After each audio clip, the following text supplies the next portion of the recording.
আমি ত্রিলোক রাজ্যের অধিকারী হইলেও ত্রিলোক রাজ্য মানে কি যে 1 2 3 বড় বড় সাধুরে 3টা দাগ থাকে, তাই না? এই 3টা দাগের অর্থ আছে কেমন?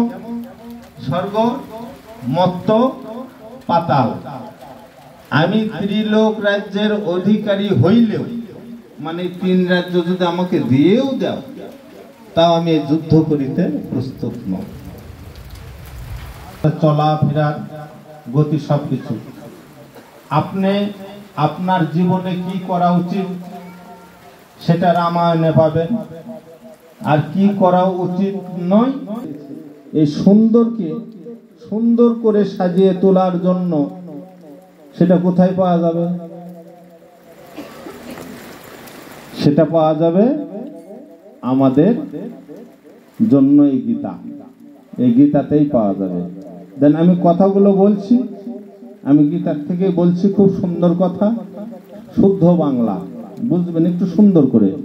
আমার সুরটুর অত ভালো নেই, সবে মাত্র আমি এই জগতে এসেছি, আমি তত ভালো পারি না, আগেই